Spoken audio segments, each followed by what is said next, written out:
Right. Good morning, everybody, and welcome to today's session on future homes. I'm Martin Hilditch, Managing Editor of Inside Housing Magazine, and we've got plenty of ground to cover today. But before we kick things off, we're going to start off with a short video, and then I'll talk you through what the session's going to involve. Now, as you think about new build houses today, unfortunately, not all of them are great. They've got relatively low ceiling heights, small windows, and a lack of integrated storage. But Urban Splash are looking to change all of that with their new factory-built homes called House. But you know what? Great design and architecture isn't just about the details of the house. It's about how it changes people's lives.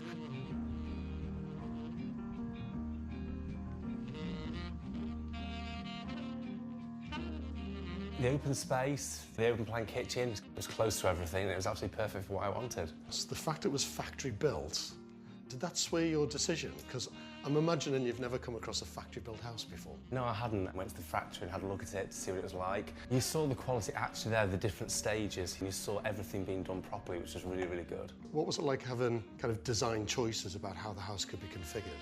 It makes it more personal to you and it makes it yours. So you've decided to go for your kitchen, living, dining space on the very top floor. That's correct, yes. I was going to have a lodger in the house and had his own bathroom, his own bedroom and his own living room downstairs, which means he's out of the way from me upstairs in my bedrooms, which makes it good for me.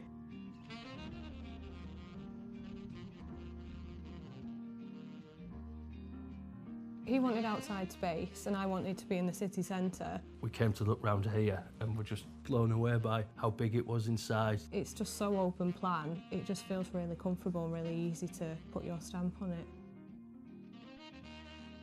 The triple patio doors down here, the amount of light they let in, compared to standard 2 up, 2 downs or Victorian terraced houses or 50s, just the light coming in is incredible. It just changes the way you think about what the space of a house should be. Everyone's is different inside. It's quite nice to find out what your neighbours have done with their houses. So it's made you a better nosy neighbour? Yeah. It's that whole wider community that really adds to the value of this house and living here.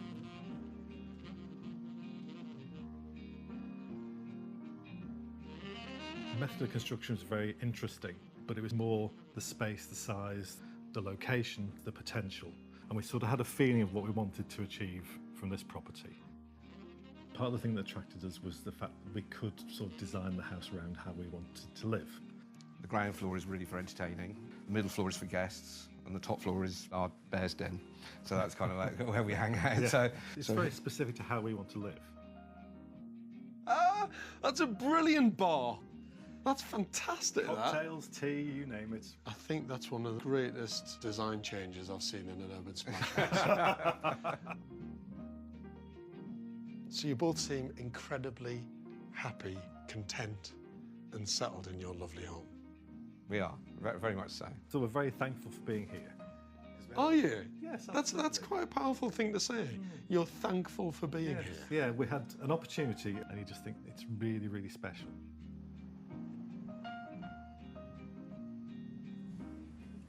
Fantastic. Right, so I'd like to welcome the panel to the stage, if that's okay. Oh, sorry, after you.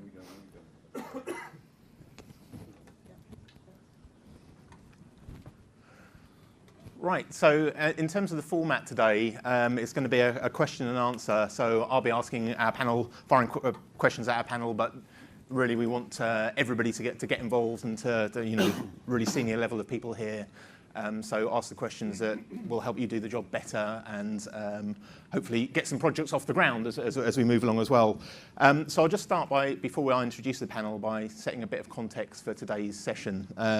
So basically, we're very used to, on Inside Housing Magazine and nationally, talking about numbers. So we've got the headline, target to build 300,000 homes a year, which we're going to do, aren't we, Nick? This is... but today we want to look beyond that, so we've got housing professionals charged with step change in delivery. But what kind of homes do they need to deliver if they're to create desirable living environments and successful communities that will stand the test of time. So we're looking at what we need to deliver, decisions about design, energy use, off-site construction, will all impact on affordability and attractiveness of properties and the lives of their occupants, and we've been seeing some of that just a minute ago. So we're here today to get an insight from some of the sector's biggest hitters about existing learning and the types of solutions that they're interested in looking at in years to come. How do they anticipate the demands of householders set to change? What types of tech do they think will offer the best solutions? And what will the homes and communities of tomorrow look like? So we'll be hearing from, to my left, Nick Walkley, Chief Executive of Homes England. So he'll be responsible for spending billions of pounds delivering these communities of tomorrow, moving forward and disrupting the market. You will have heard that phrase a lot this week, so we'll be finding out a bit more about what that will involve. Then we'll be hearing from Tom Bloxham, MBE, the chair and co-founder of Urban Splash, and a bit more about the house concept we've just been seeing there. Then we've got Deborah McLaughlin, Managing Director, Real Estate Projects with Capita Real Estate.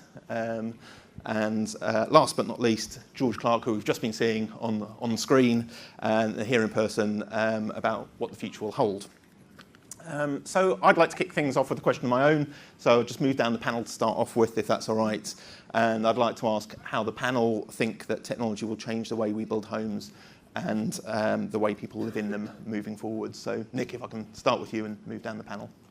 Thanks, it's great to be here. I want to begin with probably the most enjoyable moment of MIPIM so far for me. I'm on the Manchester stand. Apologies to the many hundreds of friends and family I have in and around Manchester.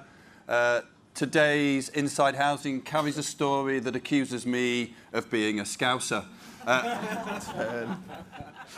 Whilst I did live in the city, and I have great affection for that fine place on the banks of the Mersey, I grew up in Huddersfield. I'm a many years Manchester United season ticket holder, and if nothing else, Inside Housing will have to apologise to every single one of them personally. You get the live stage apology. It's never happened before. So I want to say three things about what technology will do for homes. The first is we need to avoid being caught in a trap of thinking about technology being about millennials entering the housing market and beginning to think about their version of the iPad for housing. Instead, I think the first and most profound change will be what technology can do to allow an aging population to live longer in their own homes, and how we begin to design homes from the bottom up for the current home-owning generation as they seek to live in their homes and alongside communities into the future. So what will technology do to enable that independent living, to enable spaces and places that they feel comfortable in, because after all, it's where the equity is and where we need to be targeting product. I like to think of this as, who would want to move to a retirement home or some of the products on offer at the moment? What we need is rock and roll housing for a rock and roll generation. And I don't think we properly describe that product, but certainly consumers will want it. I think secondly, technology will change the kind of homes we live in as it changes the nature of work, who we work with and where we work. I remember 20 years ago we used to talk about home working as a future vision. It's now a reality. It's happening up and down the country, not just home working, but near home working. Homes England now regularly delivers schemes where we're asking for community assets that allow people to come together closer to home to carry out work. And we've got to be honest about the distance still to travel on that.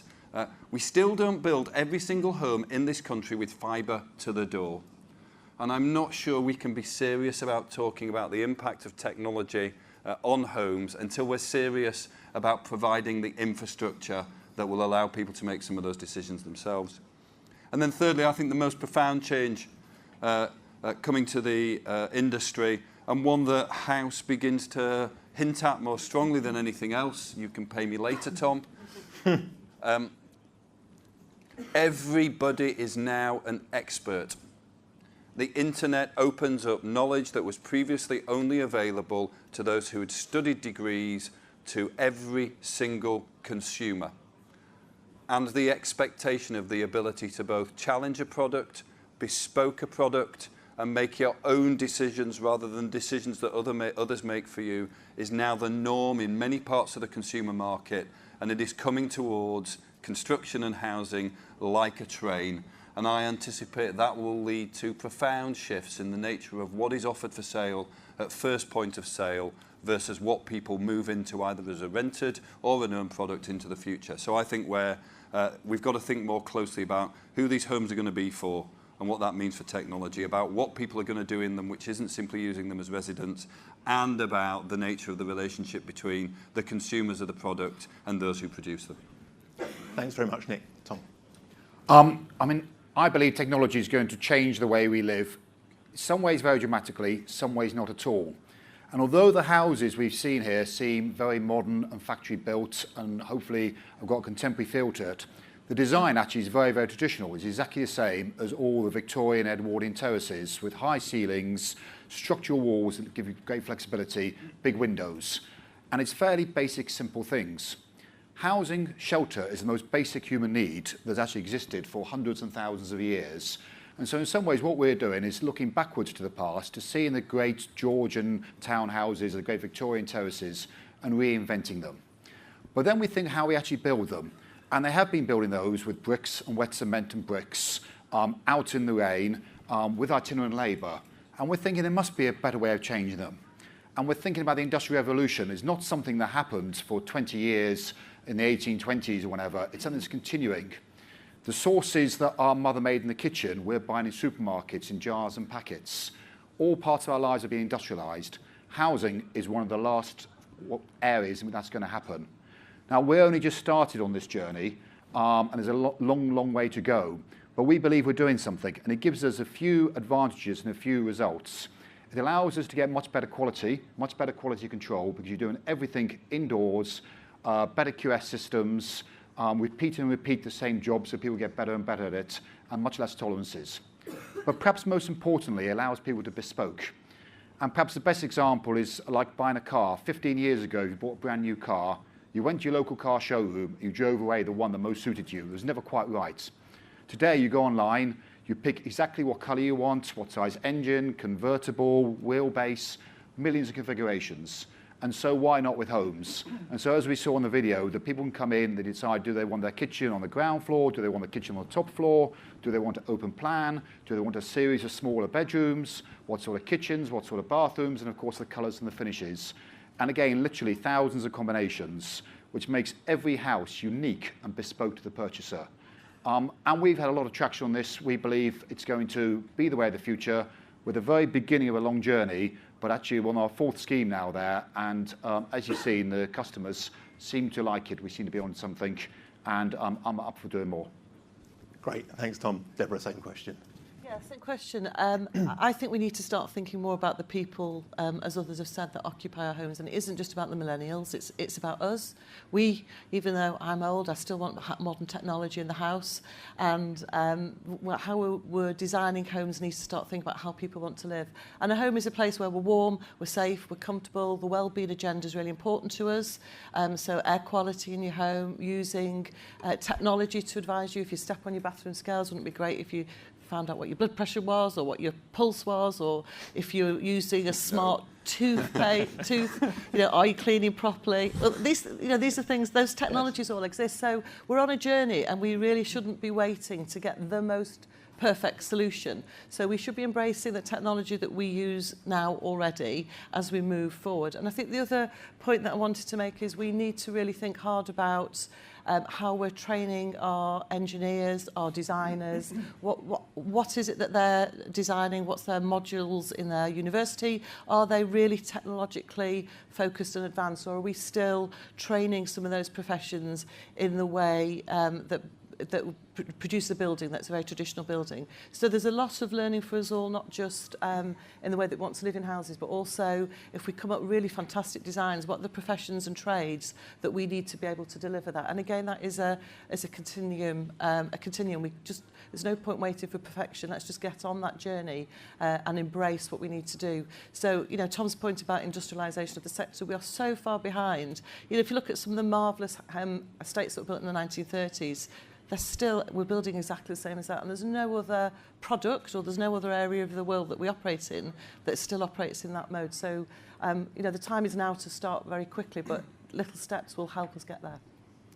Thanks, Deborah. I'm a bit worried that my home's going to start judging me, but George, same question. 2 or 3 things, really. I mean, I'm always worried about talking about technology in houses, if I'm really honest, because everyone just thinks it's going to be a smart home and it's going to have loads of gadgets and, you know, and actually the reality is all those gadgets become outdated really quickly and we've got to renew them. And I think I spent an awful lot of money on one house for myself where I put in some really clever Lutron lighting system that was going to change the mood of every room whenever I walked in. And the reality was we turned it off and on and we dimmed it a little bit. And then after about 5 years, the technology was out of date. And I've got a Google Home thing and it doesn't understand what I'm saying, which really pisses me off. So that's a waste of 89 quid. So just come back to Tom's point a little bit. For me, it's actually about creating a better quality built product. My mum doesn't care if a house is being built in a factory. She doesn't. But if we create a better quality built product, that gains a lot of trust. And I think you just have to look at the car market, or you can look at the technology market if you want, but you know that when you go to a car showroom and buy that car, it's been quality control checked, it's been aerodynamically checked, you know the airbags are going to work. You know, the standard of that build is absolutely fantastic because it's clean tech and it's not a dirty business. And I mean, I'm a restoration man as well, so I get involved in all old buildings that need craftspeople to be restoring them. So there's still a massive role out there for plasterers and brickies and stonemasons and everything. You've got 25 million existing homes just in Britain that need to be dragged into the 21st century and reconfigured. So this isn't all about let's all be new and trendy and cool and hip. It's actually about doing what's right for the market. And the way we build houses now is just bizarre, I think, to be really honest. I do. I just think we've got this really conservative provincial mind where everything has to be brick built or stone built, otherwise it's all going to fall down. Where actually we were building timber frame houses hundreds and hundreds of years ago, and some of them still stand today. And then we spend ages getting the roof on, trying to get wind and water tight. We're always waiting for the glass for some reason. The glass is always late. So we haven't really thought about the supply chain properly about how that's all going to work. And I'll tell you what, if the glass is late at Jaguar Land Rover for their windscreens, there are frightening penalties involved. Yeah. No one will make that glass late, I tell you now. They will shit themselves if they make that glass late. It's just not allowed to happen because the supply chain is really, really well organised. So we wait for the glass, then we get the roof on, and then just at the point that we get wind and water tight, we start pouring concrete inside, screeds inside, so you can't go into any room. Then we've got plasterers plastering walls. I mean, how mad is that? Yeah, plastering's bloody hard anyway. But you're dealing with someone's there like Michelangelo trying to make this thing as smooth as they possibly can. And you can't paint or do anything for days, and we're putting dehumidifiers in there to dry it out, and cracks start appearing on the walls. You know, and then cracks happen afterwards because of expansion and contraction. So then it's defects liability, you're in there for ages touching up. And that's all costing money. And it's a disruptive thing for the customer who's bought the house. So it's mad. It's Romanesque. You know, the Romans did it exactly the same. We're not a lot better. We've got a bit more insulation and some heating, but that's kind of it. So there's that. The other thing I want to talk about is skills. We are losing thousands and thousands of exciting, inspirational young people to other, more excitable, interesting industries. Yeah. Back in my day, people did want to be plasterers, electricians, and plumbers and get a trade. Not anymore. And actually, because of the internet, it's opened up a whole world of possibilities. You know, we're always accountable. They're seeing other industries being created, and they want to be part of something that's really dynamic and really exciting. You were talking about education. So we're doing 2 things, I suppose. When I'm working with Tom, I suppose it's a top-down approach of can we kind of start to disrupt the industry. But also I want to do bottom-up and try and create a generational change with young people to really get them excited about home design. Colleges aren't doing it at the level that they should be. I'm afraid to say that some schools of architecture aren't even doing it at the level that they should be. So we've set up MOBI, it's M-O-B-I-E, mobi.org.uk is a website that we've got. And MOBI's an educational charity to try and inspire people at lots of different levels to get into home design, home innovation. And I'm really excited about that. We set a MOBI challenge to some 16-year-old BTEC students who want to come onto our advanced building construction course. Now these are 16-year-old kids who started their full-time BTEC in September. And we've set them a tiny little module outside of their everyday work. Yeah, so this is extracurricular. And we asked them to design some key worker housing. But I sent my team in there to show them a batch of image of really inspirational ways of rethinking what home could mean for people. Now, I saw these kids, I shouldn't call them kids actually, young adults about 4 weeks ago. I was completely blown away, genuinely blown away by what they produced. I said, have you ever designed a building before? No. You ever designed a house before? No, nothing like it at all. What have you been doing on your BTEC course since September last year? We've been stuck in a classroom doing health and safety. And I went, so how the hell have you done that? And they just said we were so inspired about a different approach. We hadn't realised there were these opportunities out there to do things differently. Now that is going to attract very inspirational young people into an industry that I love, that I personally think has failed over the last few years. And I've seen many conventional, traditional building colleges closing all over the UK because of the lack of numbers that want to be into it. And when Brexit happens, we already know we're going to lose even more skills. Yep, other people are going to go back home, and we're going to lose some vital people who could be building these homes. So for me, it's a generational change when it comes to how we teach and how we inspire. And that could open up a whole world of possibilities. If you go to Jaguar Land Rover's R&D department, you will see a whole diverse mix of people in that room. A lot of girls, a lot of women who really want to get in to engineering and innovation. Go to a building site, forget it. What about people with disabilities? We find it really hard to get people with disabilities on our sites, even though we want them on our sites. But if you've got a factory with better health and safety processes, better line management, we can provide lots of different job opportunities for people of all different backgrounds and abilities. And I'm really excited about that. So I think the knock-on effect of, I'm not even going to call it technology, of moving forward as an industry and thinking differently will allow us to inspire young people to come in, change the way we build, change the way we educate. And I'm really excited about that because I think we're literally like scratching the surface of the possibilities of how the industry could change. Thanks very much. And I might start there with a question about skills, because that was raised by most of the panel as we went down. Can I just see a show of hands, because we've got a mic out there, because again, it's your opportunity to ask questions of the panel. So just if there's anybody out there with a question, I'll come to you in a move or two. Okay, so yeah, and at the back there, and then I'll come to the front. So yeah, in terms of skills, I guess the question I've got is, do we have the skills to deliver? It's a point raised by no. Both we don't, in one answer. We don't, there's no point in bullshitting around it. We just do not have the skills. We can't even recruit the people that we need to build the stuff we're doing now. And when Nick was talking earlier about everybody being an expert and how that changes the involvement of, how does that start to come together? And Nick, I'll come to you in a minute about in terms of how you start to address the skills issues that we have. But yeah, what do you think is the best way to move forward with that then, George? It's the same point. It's education. We've got to make it an exciting industry for people. There's some great stuff going on out there. There's some great work going on out there. But we know, I mean, the government have admitted themselves that the housing market's broken. But for me, I think the educational system for home design is broken as well. How many fantastic architects are working on ordinary housing schemes across Britain? Very few. We're not even harnessing the best British design talent that we've already got, to be honest, to be delivering I'm going to call them ordinary homes, but the reason why I say that is I like the idea that through good creative thinking and good design, and for me when I say design, I'm talking about design in the most holistic fashion you can ever imagine. Placemaking, products, everything, landscape and ecology, everything, technology is all part of that. We're building so many houses really quickly, and I'm worried that it's become just a numbers game. And how do you change that? How do you disrupt that? If it is a numbers game currently, how do you start? I'll be honest, this is going to be controversial. I prefer to build less better, to be perfectly honest. I think that there's no point in just knocking things up as fast as we possibly can. I know it's important that we build more. Of course it is, because there's a massive demand and a lack of supply. But I think we've got to put design in the broadest sense of the world at the absolute forefront, rather than just ticking boxes and saying, oh, we've built lots of houses this year. It can't be about how many we build. It's got to be about what we build and how we do it, I think.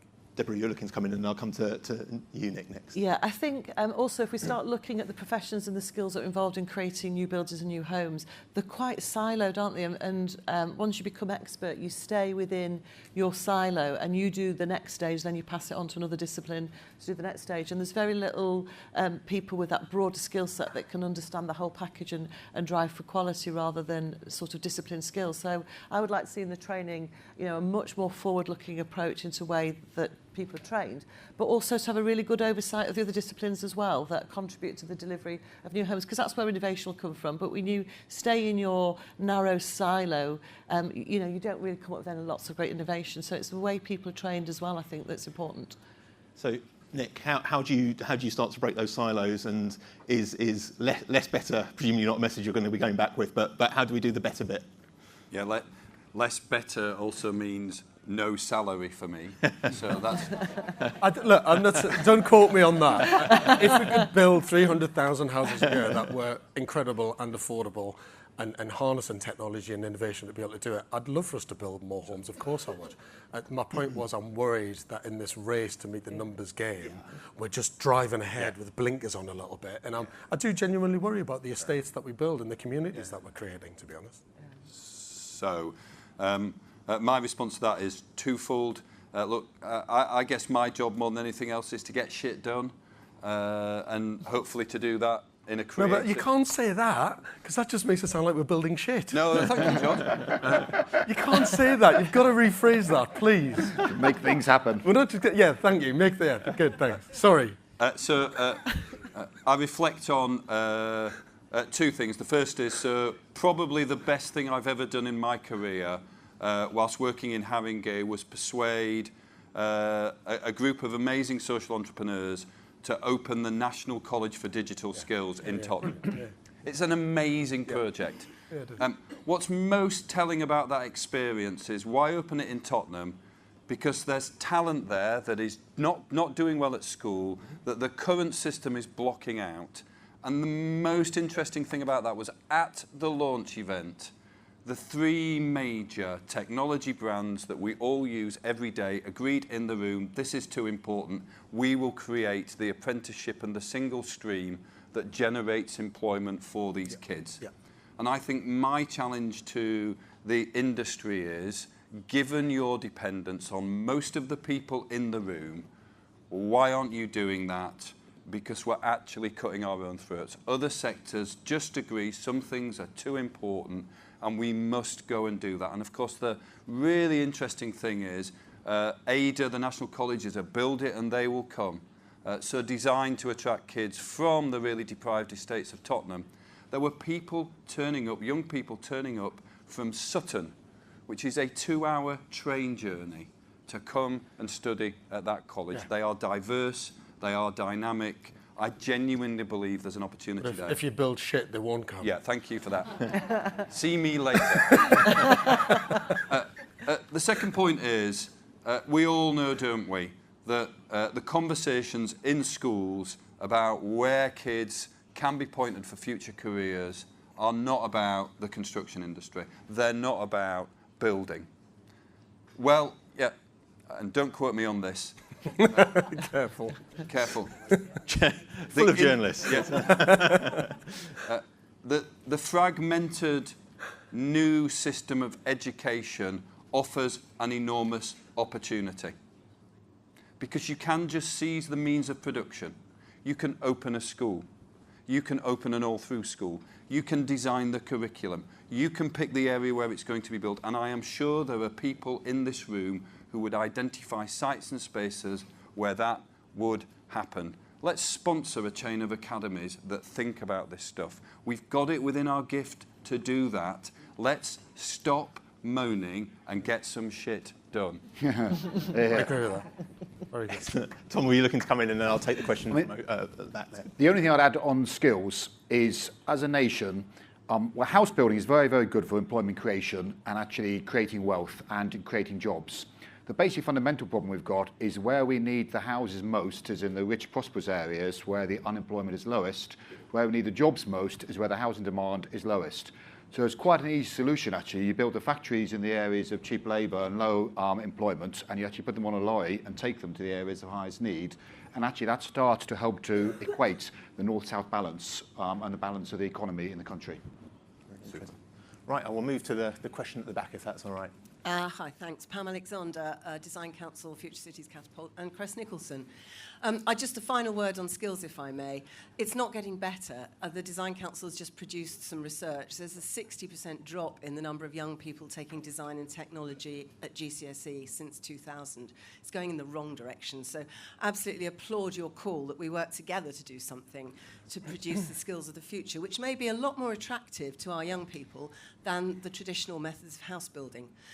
My question to you, when I was running the Housing Corporation programme in 1997, David Gann told us that the Nissan factory would be able to build houses in 3 weeks, so we should be worried. Here we are 20 years later, and we're still letting 1,000 flowers bloom. We're all going to do it now because of the skills shortage, but we're all doing it in different ways. How do the panel think we will actually get the benefits of off-site manufacturing in a way that enables us all to differentiate our offer, but actually produce economies of scale, skills base, and all of the things that we'll need to make this the future? Yeah, so and Yeah, I mean, talking about bespoke products, but how do we become a mass? I mean, to be honest, I think Nick's point was absolutely bang on, really, that we've now got an opportunity as an industry. We're being given the power, if you like, to create our own education system and do that. And that's why I've set up Moby. I'll be really honest with you, I probably did whinge quite a lot 5-6 years ago. And I remember being at an event and some bloke put his hands up and he says, well, why the fuck don't you just do it then? You know? And do you know what? And I thought, it was probably one of the most powerful things that anyone said to me, actually. And I walked out and I thought, he's right. I've got to do something about it. And Moby's been 6 years in the planning, really, and we're right at the very start of a really exciting time. And the model for that, if you're honest, is a kind of hub and spoke model. So we want to have an HQ for Moby, a kind of national centre of excellence, if you like. I hate using that phrase. But actually, we've got to reach out to all the regions locally and team up with colleges. And we've been working with Pearson to design our new BTEC courses in advanced building construction, which is really, really exciting. On the schools front, we are doing a schools outreach programme. We're having to do it online to get the broadest reach that we can, and we're looking to launch that in September. And we're working with the Design Technology Association to be able to deliver that, and they've been fantastic. But government targets for primary and secondary school education, it's all about maths and English. They do not value design and DT at the level that they should. And that's affecting, I think, a lot of creativity on a number of levels, not just in terms of drawing and DT, but also in terms of making and being hands-on and vocational with something. It's really upsetting, actually, I think, the legacy of a number of governments whereby they've pushed degree academic courses rather than striving for vocational courses. And now we're going, right, can we please bring apprenticeships back on a massive scale because of the skills shortage? So it's going to turn, and it's going to turn really, really quickly. But I think government targets for secondary school teachers might have to be slightly more flexible because they're just forcing them to do maths, English, maths, English, maths, English all the time. And DT has just been pushed so far down that chain of command, if you like. It's pretty awful. Yeah, thanks, George. And I shouldn't finish on a whinge every time, should I? Keep going back to my whinging head. Yes, well, the solution's out there. I think do something like that. But we are doing it. I think Nick's point is right. We are now saying, right, we've got to stop whinging and get on with that. And how do we, just to go back to the off-site question as well, I mean, I remember the £60,000 home from 10, 12 years ago.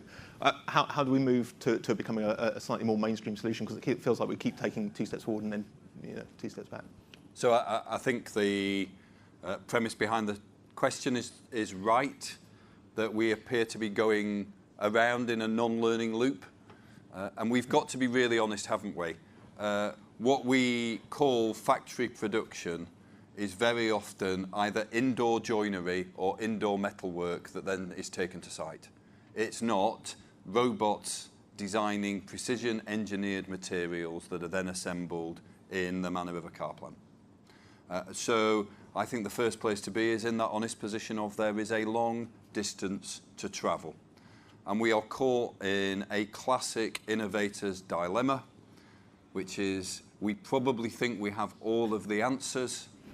We just don't have the proof to deliver the worked-through solution in the middle. I think what the agency can do is in 3 buckets. The first is we must be about sharing risk. This stuff isn't risk-free, and we must be more proactive in our own investment strategies to support the development of solutions. I think secondly, we've got to give market confidence around being able to operate counter-cyclically. Because of course the problem with a factory production method is what do you do at that moment where the housing market begins to slide with the thousands of homes that are churning out of a factory? Well, we all know actually that government responds to a housing downturn by investing more and providing greater levels of incentive. Let's just build that into the system at an earlier stage. And I think housing associations in particular have a critical role to play in providing that assurance. And thirdly, we also know at the moment, rather counterintuitively, factory-built homes are more expensive than homes assembled on site. And we're going to have to find ways of managing that cost differential to support the market. There's not much in it, though. There's not much in it. It's like having a Geordie Jimmy cricket, but a bit sweary. But I think we've got to be really honest and open about that. I think if we're looking to strive and innovate, and without being arrogant about it, we're trying to create a better standard of product. And if it's a better standard of product, unfortunately, at the minute, with the low number that we're producing, it's going to cost. It is going to cost more money. So volume is part of that. And then I think and then I'll go to the floor. I think then when we get to volume, we have to begin to think about greater degrees of conditionality. If you want to work with us, we are going to expect you to proportionally be upticking the amount of modular off-site construction to be delivered. But we are not at that stage yet. But that is going to be a very clear message. That is a journey we need to go on. But can I just step in on that? Just one thing, though, 'cause I think it's really one point very quickly, and then I'll go to the floor if that's good. We've just launched a number of house types up in the northeast, and it's tough up there. It's not easy at all. People being able to borrow at a certain amount is really difficult as well. But we've as a company and as a group, we've put 3 years of R&D into one house type.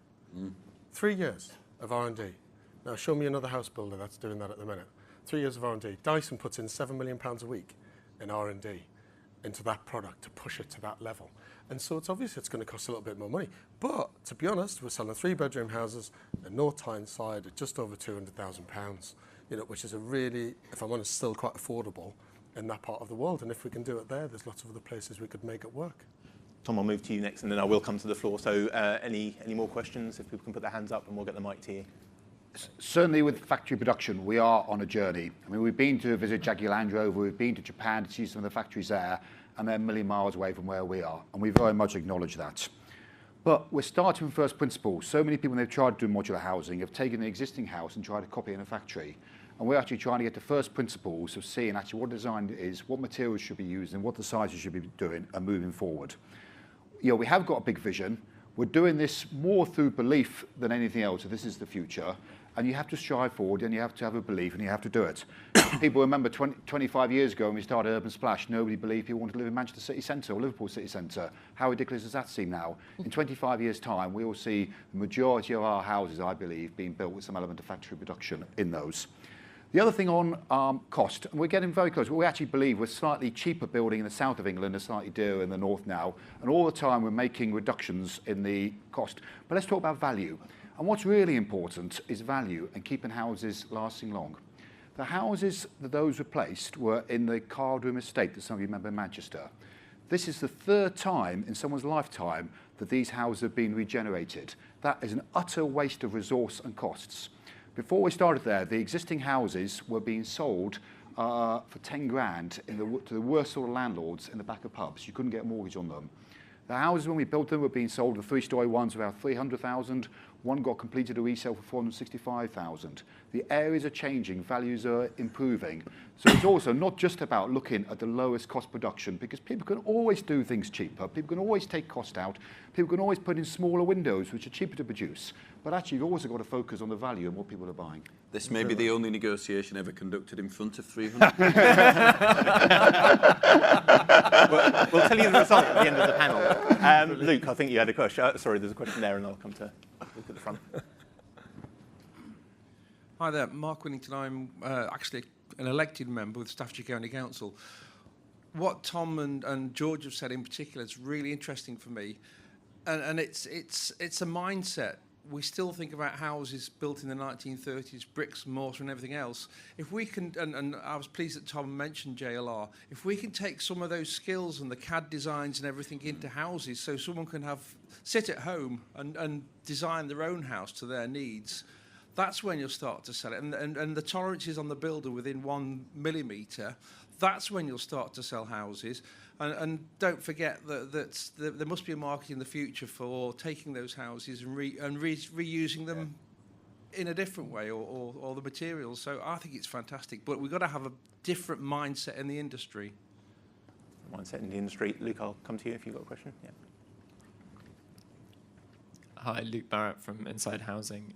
Some fire safety experts say that the growth of modern methods of construction has contributed to the use of combustible materials on cladding.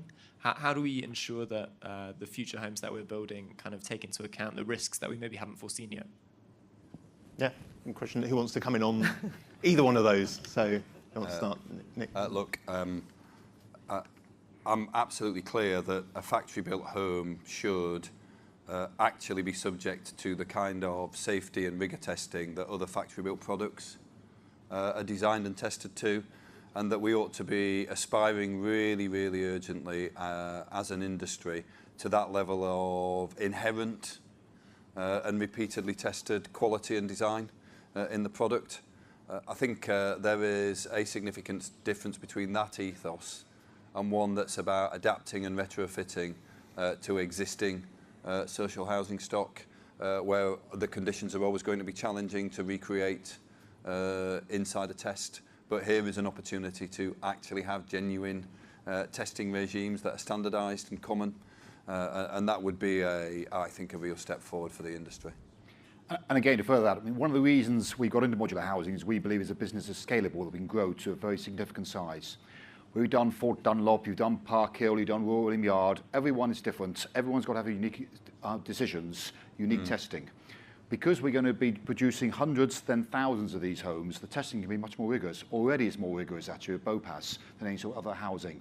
And you're not doing one-off housing. You have much less option for tradesmen's failure, much more inspection routes. So I think in the long term, it's actually got to be a better way of ensuring testing than doing one-off building in remote sites. Deborah. Yeah, I didn't want to answer that question in particular. I wanted to come back to Pam's point about what will the industry do. And I think there is a role for some collaboration and for collective working. And whether that's the leadership of that is by the Homes and Communities Agency or whether it's our trade bodies. Because it is amazing that we've got innovators all over the place coming up with different products. I don't know how many people in the room have been to the LNG factory. Loads of us, loads of people have been there. And yet still the industry in its entirety is not gripping this issue together. And so people will go, as you said earlier, Nick, go round the innovations that people have already checked, they don't work, they've moved on, and then somebody else goes and checks the same thing again. So we really need to pull together as an industry. This is going to happen, and we can just make it happen more quickly by not going down the same blind alleys that others do already. So how we do that, I think, would be a really good solution to help us get somewhere. Is it the trade bodies? Is it Nick and his team? Is it government? Who do you think it is? Who do you think? Well, I think probably a combination of trade bodies and the Homes and Communities Agency, or sorry, Homes England, it's its new title, sorry Nick, coming together and just going, this is going to happen now. So let's be a bit more transparent and open about what works, what doesn't work. Don't stifle innovation, because that's great, but just move the industry in its entirety forward more quickly. And Nick, you started off by talking about generations, and I'd quite like to round off with that as well. I mean, you mentioned, because we've only got a couple of minutes left, you mentioned that we're not really thinking about who we're delivering for properly. We're talking about the iPad generation or whatever we were referring to earlier. How do we actually make sure we're delivering for the right populations as well? Because it seems like that's not been factored into thinking perhaps enough yet. Look, the answer to that is really straightforward. We could engage them directly in the process, ask them, do some show and tell. And I think you saw in the footage, people will respond with incredibly creative and thoughtful personal innovations that may in the longer term lead to wider disruption. And that sense of empowering consumers and empowering citizens to take decisions for themselves, I think will act almost as a disinfectant in parts of the industry, because if you ask people, by God, they will tell you surprising things. And on that point, I'll just put the point to the rest of the panel. I mean, you were just talking a minute ago about regeneration and how you're regenerating again and again, and also that's become a bit of a dirty word in some parts of the country. So how do we bring people with us so you can either regenerate or build new, the NIMBY population? How do we get them on board? How do we make the process of building these new communities easier and You're better? always going to have NIMBYs. You're always going to have NIMBYs.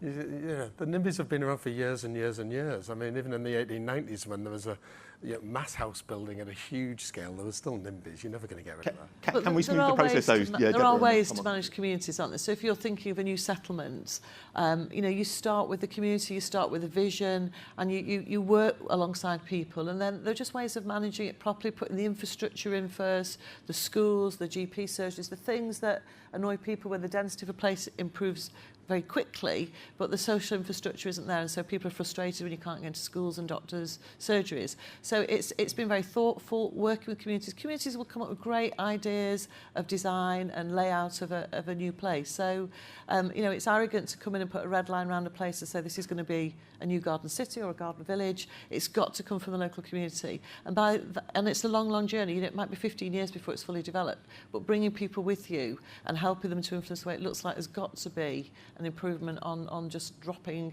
additional homes in new communities that aren't prepared for it. But that comes back, to be honest, that comes back to trust again. I mean, we talked about trust at the very, very beginning, albeit trust in the product, but trust in the process. Yeah. And you will find that, unfortunately, when you go to public consultation on something, it's the ones who are vehemently against development that will turn out in larger numbers sometimes than those that are for.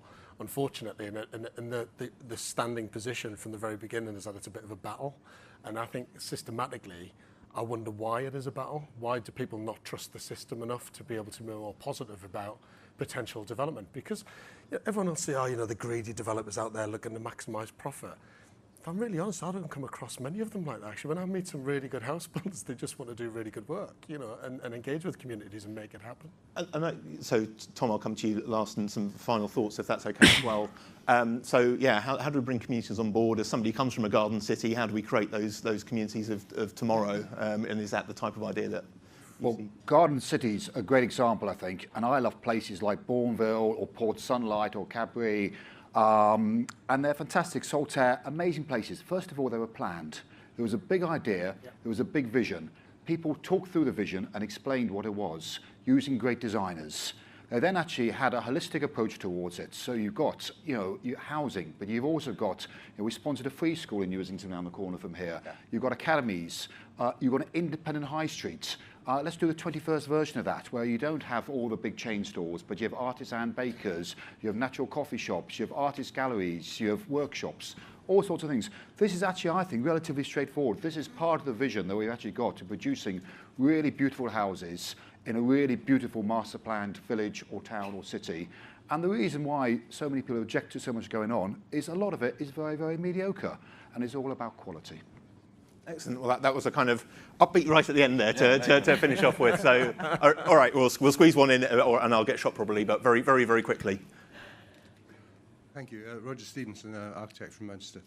I just wanted to make the point that I think there's a danger of we're sitting here talking about sort of reinventing housing, and people have been doing that forever. After the Second World War,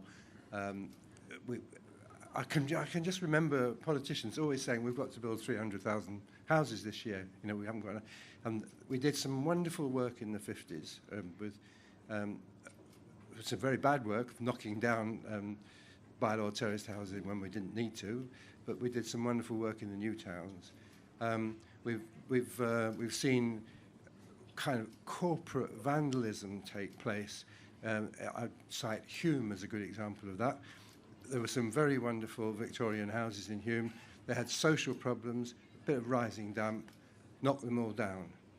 Put up the Hume Crescents, and 30 years later, social problems, a few bits and pieces of problems with it, knock it down. It took 2 years to grind up the concrete in Hume. Now built it again, something kind of very average, but ownership patterns changing. And the only point I'm making is we should look back at what we've already done and learn lessons from it. So, okay, Nick, final point, and then we will round off. Thank you. So I'm fascinated by that because there were two bits of learning from that. We can either build better homes, that being an eye of the beholder thing, or acknowledge, as economies like Japan do, that some housing is more permanent than others. And it may well be in some settings. We just need to acknowledge we're going to have homes that are here for a period of time, and then the city will morph and shape. And sustainability may be about how one is able to change homes and places over time rather than just thinking about permanence, because the city moves and reshapes in a constant way, and particularly in Japanese technologies, it's just acknowledged that some of that will come down, and therefore let's do that in a sustainable way and reshape it. Thanks very much. No, we'll round off there because we've overrun and I will get shot. For those of you who are confirmed for lunch, we're over at the Manchester Pavilion, so I'll see you there. And I'd just like you to put your hands together and thank our panel today. Thank you very much.